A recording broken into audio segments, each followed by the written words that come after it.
in a small town called Maplewood, where everyone knew everyone, and the biggest excitement was when the diner added a new pie flavor, lived a young woman named Clara Hill. Clara was 26 years old, smart, kind, and full of ideas. She worked at the town's little public library, checking out books, putting them back on shelves, and helping old Mr. Peterson find the history section every single Tuesday and Thursday because he always forgot where it was. Clara had big dreams. She wanted to write stories, real stories, the kind that made people laugh, cry, and feel less alone. She dreamed of moving to a bigger city and working for a publishing company, or maybe becoming a writer herself.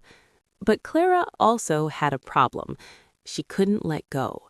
She couldn't let go of her safe little job. She couldn't let go of her tiny apartment above the bakery. She couldn't let go of her old high school boyfriend, Mark, who was nice but had no dreams at all. She couldn't let go of her fear of failing. So every day she told herself, "One day, I'll start one day." And then she didn't. Her life stayed the same. Every morning she walked to work. Every afternoon she drank the same coffee. Every night she sat on her couch and watched the same shows while her notebook stayed closed on the table. Sometimes she would open it. She would write one sentence. Then she would stop. "What's the point?" she would say to herself. "I'm just a small town girl. Nothing special." One Thursday afternoon, something happened. A bright yellow flyer was taped to the library door. National Writing Contest. Winner gets a job offer in Chicago. Clara's heart started beating fast. Chicago? A real city? A real job? A real chance? She took the flyer down and held it like it might disappear. That night, she couldn't sleep. She kept thinking, this is it. This is my chance. But then the other thoughts came. What about my job? What about Mark? What if I fail? What if I go and everyone sees I'm not good enough? The next day, she told Mark about it while they were eating pizza on his couch. He didn't even look excited. Chicago? That's far. Why would you want to go there? You've got everything you need here. Clara looked around his messy apartment, the same couch he'd had for 10 years, the same broken lamp, the same video games. "Don't you ever want more?" she asked. He shrugged. "More is risky." That word stayed in her head. Risky. At work, she told her best friend Jenny, who worked at the coffee shop next door. Jenny nearly spilled coffee all over the counter. "Clara, this is huge. You have to do it." "I don't know," Clara said. "What if I mess up?" Jenny leaned forward. "And what if you don't try?" That night, Clara sat on her bed and looked at the flyer again. She whispered, "Okay, I'll try." That was her call to adventure, even though she didn't know those words.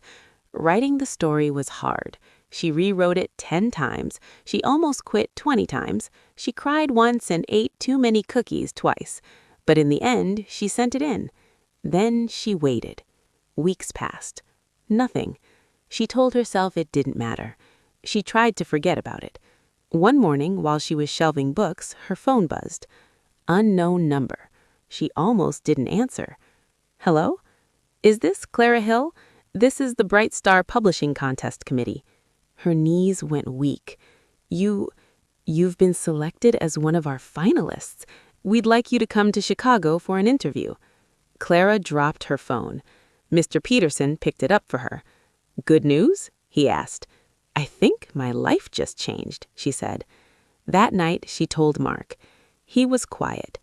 "So you're leaving?" he asked. "Maybe," she said. "I don't know yet." He frowned. "I don't like this. Things are good the way they are." She looked at him and suddenly realized something. They weren't growing together. She was growing and he was standing still. The next few days were hard. Her mother cried. Her boss was proud but sad. Mark was distant. And Clara felt like her heart was being pulled in different directions. The night before her trip, Mark said, "If you go, I don't think I can do long distance." Clara felt tears in her eyes. She loved him, but she also knew the truth. Some things you love hold you back, and loving them doesn't change that. "I understand," she said softly. He nodded, but didn't hug her. She cried that night. But she packed her bag. Chicago was loud, big, and scary. The buildings were huge. The streets were busy. She felt small. At the interview, she almost ran away, but she stayed. She talked about her story, about her dreams, about where she came from.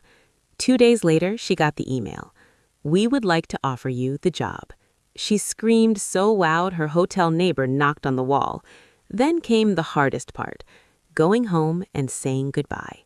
She quit her job, she hugged Jenny, she hugged her mom. She walked through Maplewood one last time. When she stood in her tiny apartment, she felt scared, but also free. Her new life wasn't easy. She got lost, she messed up, she felt lonely sometimes, but she was learning. She was growing. 1 year later, her first story was published. She held the book in her hands and cried, not because it was perfect, but because she became someone who didn't let fear decide her life. She wrote a message to Jenny. "I finally understand. You don't get a better life by holding on. You get it by letting go. And sometimes, to get the life you dream about, you have to let go of the life that feels safe."